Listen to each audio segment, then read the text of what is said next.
Welcome back to Walsall Fan TV.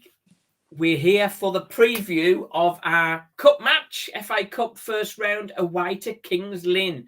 And we have a very special guest. I'd like to introduce the chairman of Kings Lynn, Stephen Cleeve.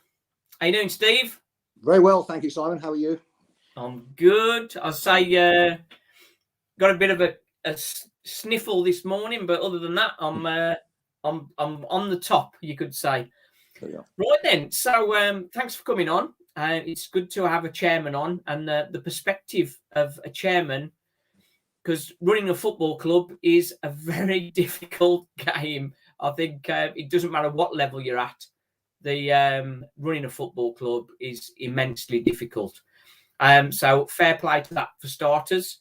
What we'll touch on is your podcast, I Bought a Football Club, which we're going to touch on a little bit. But first, let's just get into the football a little bit. Last season, Kings Lynn got their first FA Cup first round event and upset Port Vale at Vale Park. So that was momentous. League One, Portsmouth undid you in the second round, but here you are again, first round against Walsall. Now, we would love that to have been on the telly, wouldn't we? For finances. Certainly would. Yeah, it should have been on the telly, really, shouldn't it? But anyway, it isn't. Mm-hmm. Well, that's a pity. Maybe we'll get something on at some point. For sure. Kings Lynn struggling a bit in the National League. I think it's the third season. It's not going too well for you at the minute, is it? No.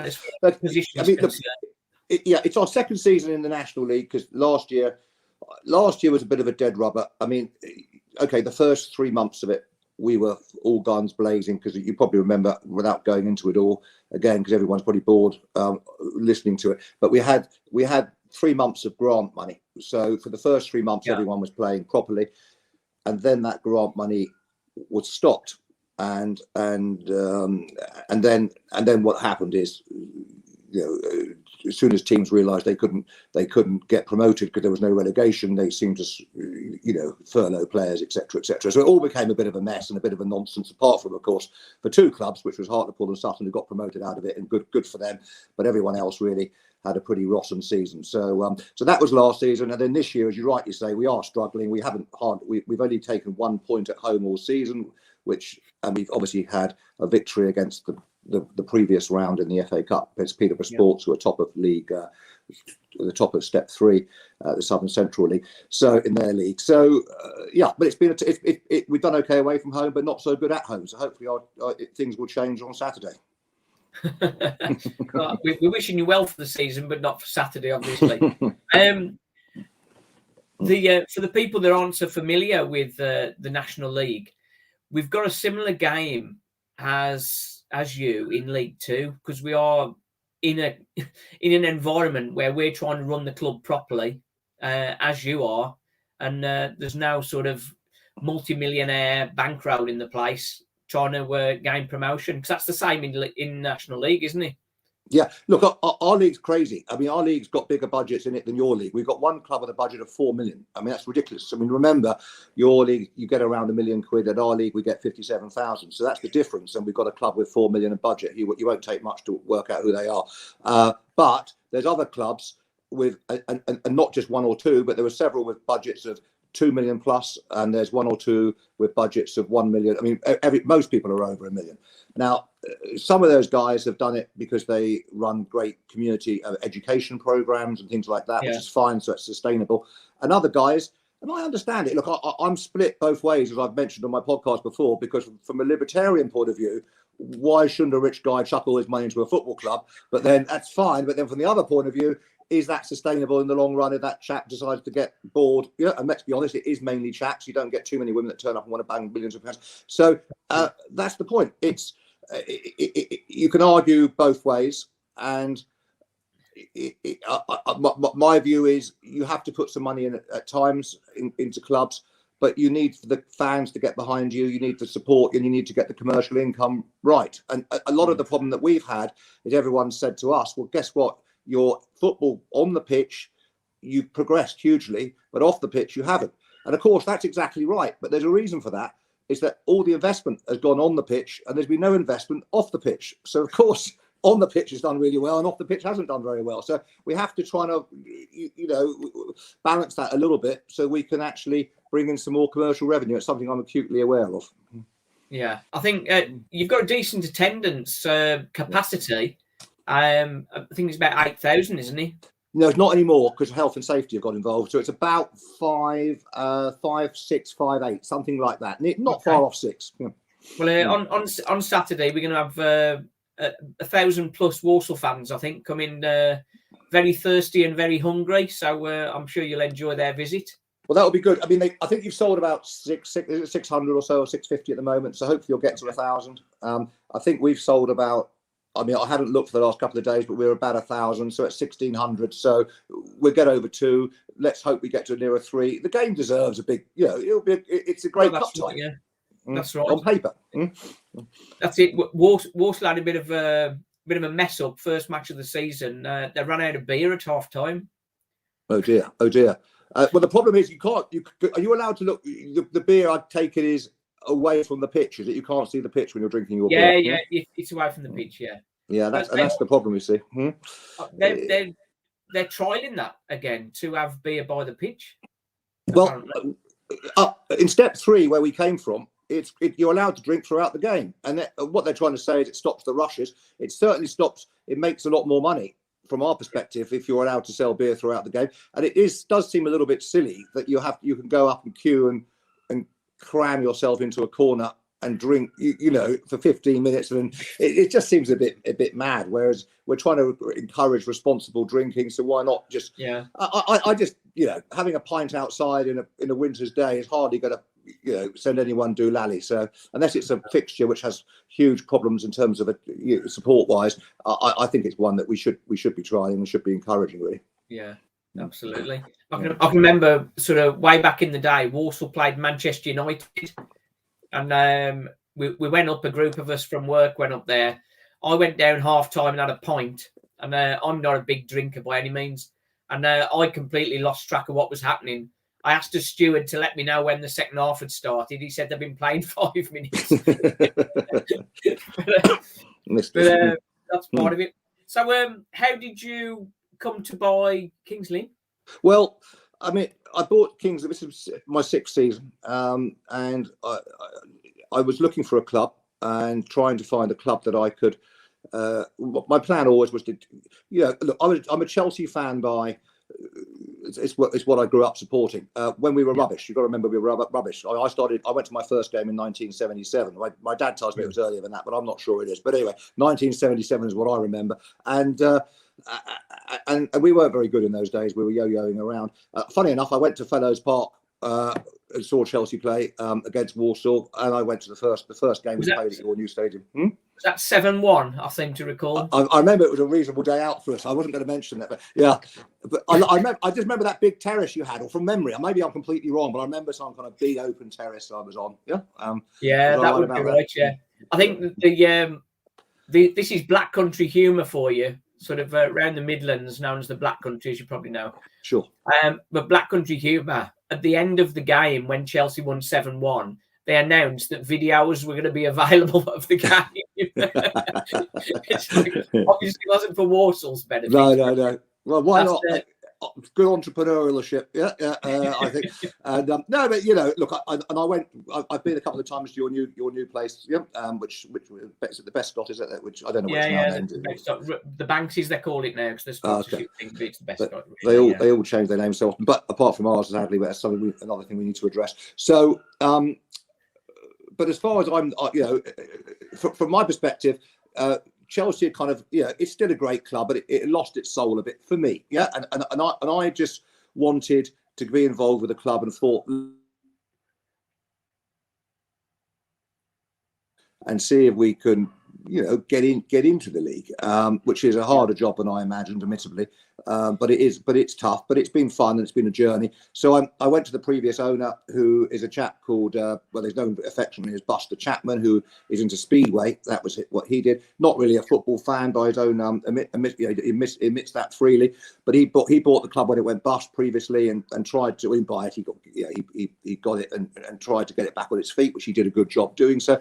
And then it got to step 3, and clearly at that point it started to lose money. And he decided, I think, that not being his favourite love, does he really want to put loads of money into it with no guarantee of success, which there never is, as we both know in football. Yeah. And it coincided with me arriving. So I just said to him, would he look at me buying it? I'm buying it from the right part of my heart, and I'll do what I can. And my wife was very keen for me only to buy a football club in Norfolk, and obviously there was no, apart from Norwich, Kings Lynn. I mean, there's lots of clubs in Norfolk, but Kings Lynn's the standout, other number 2 club. So that was it. So that's how I got hold of Kings Lynn. It took me a year to buy it. I walked around the Speedway track many times with Buster, talking about I don't know what, but we went round and round and round together. I walked around that track more than anyone else apart from Buster. And eventually, he agreed to sell, and it's been a great journey. We're not having such a good time at the moment. That we need the fans obviously to stick with us, because you can't have the highs without the lows. I've always said that, and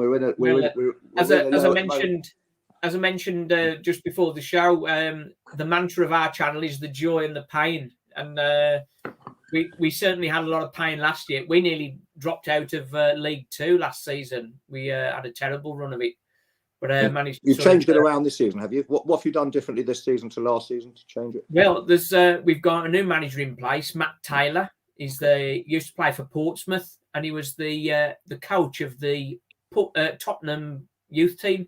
Okay. And he sort of changed the style of play. We did have a bit of a cash injection, in all fairness.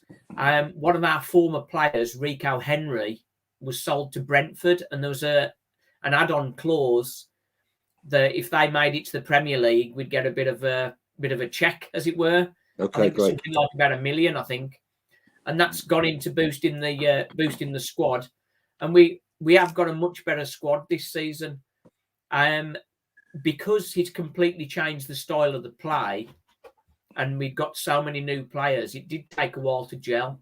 And Matt Taylor's a very calm guy. And when you've started the season badly, to have him really calm was sort of initially it was great. He's a very professional guy. He's in control of himself. We love it. But then when the defeats are coming along, it started to get a bit grating. But then when we turned it round. And every game is looking stronger. Every game is looking stronger. What about your loan? Are your loan players all eligible to play for you on Saturday? I believe so. Our best players really are loan players. We've got George Miller up front. Now, he is on loan from Barnsley. Barnsley effectively had said to him, if you want to play for Barnsley, you've got to change your position, because you're not going to get a go at centre forward. Right.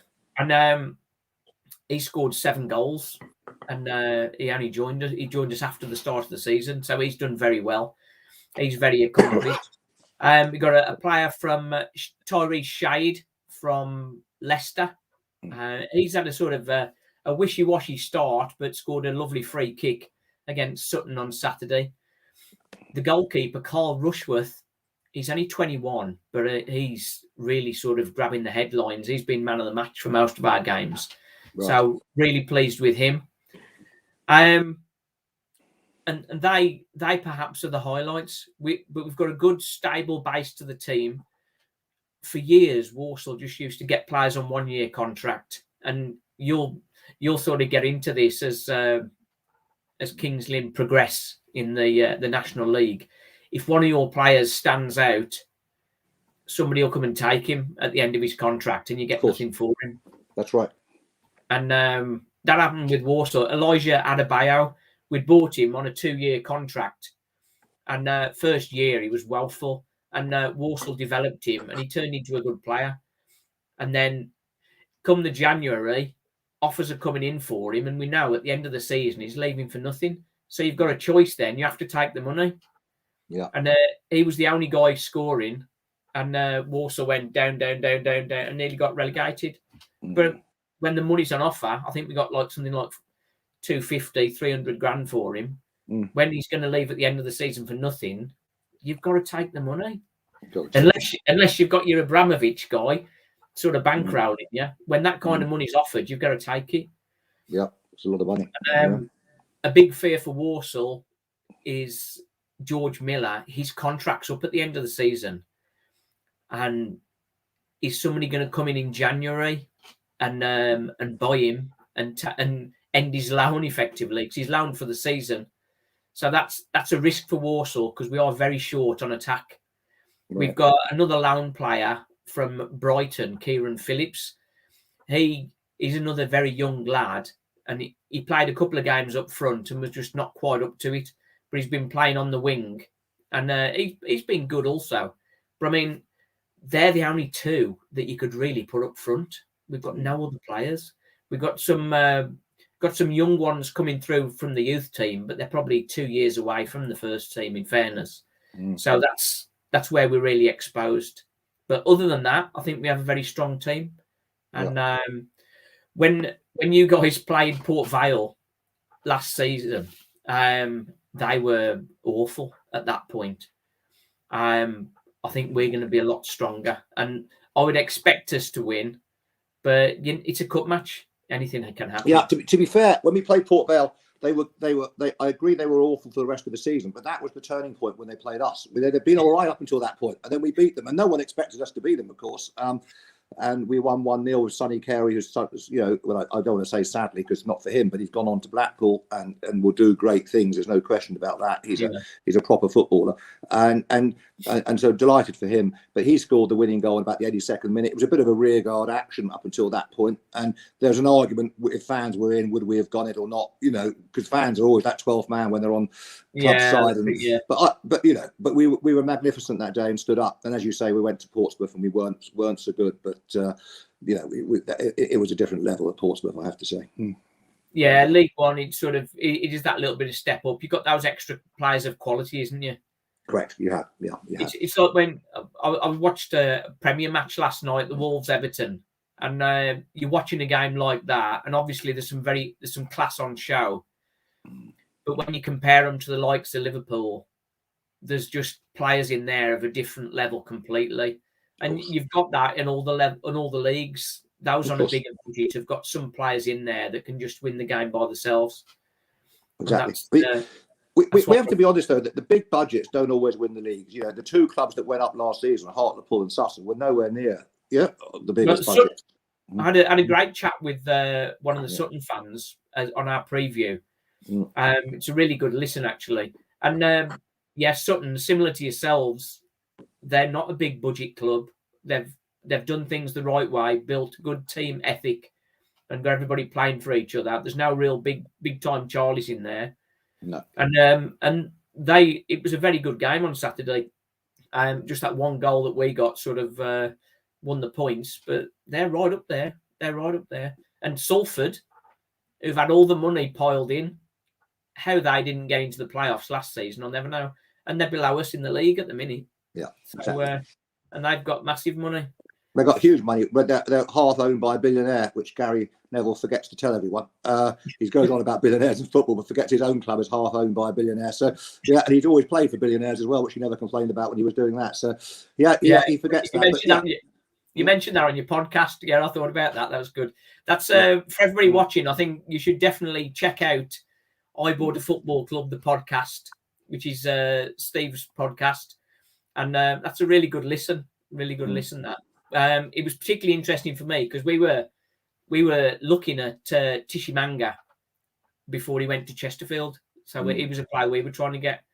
So that was interesting that happened. It all came down to a tick box. The guy ticked the box without needing to, and that's what paid out the insurance claim, which was what got them Shimanga. So that's life, isn't it? I mean, things happen. Just before we close, I see on your Twitter profile you're big into shares. Is that where a lot of your sort of successes come from, or where's your base, Steve? Where did you come from? It varies. I mean, look, I've done lots of things in my life, but shares is something I've always done. Yeah, I've always played around in the market because I've always enjoyed the market. I like the dynamics of it that moves quickly but it's and I've recently, not so much in the last year or two, well, maybe 2 years ago I did okay. So some of it comes from that, some from property, commercial properties, what I like to have always played around in as well. Not locally, always in London, and that's done quite well. Various things which some have worked and some haven't worked. It's life, and some things you've done and you think, oh, I wish I'd done more of that, and other things you've done, I think, I wish I hadn't done that at all. But it's just that. I've also got this product called No More Smells, which is an air freshener we bought in from the States, which is brilliant. So I don't know if you've seen I've got to be careful what I say now, but there's been the main air freshener product on the market has got 87 or 92 chemicals in it. It's very bad for you. It's not great for you. It blocks your lungs up. And our product has no smell. It has five chemicals in it, one of which is water. So 4, if you minus that off. And it leaves no smell. And so what we do is it stops people with asthmatic problems, etc. So that's done very well. Yeah, that's been. I didn't invent it. I can take no glory for it. I just found the guy that did invent it and try to help him market it. So that's a joint kind of venture. So things like that pop up. That's helped countering all the nose blind commercials. Then I guess. All the what's going? The what? All the nose blind commercials. Yeah. Well. You the other see what most, I mean, we were talking about air fresheners, but most of them just do it, they mask other smells. They're a masking agent, whereas ours oxidizes it and gets rid of it. Yeah, so it destroys it, but it doesn't leave it a trace of its own presence. So it's quite interesting. So those that like air fresheners will enjoy this podcast. I can't get too many of those. but it's fun. Yeah. Look, it's a great game Saturday lined up for us. It's a free hit for us. It's a banana skin for you guys. You should win comfortably because you've got better players.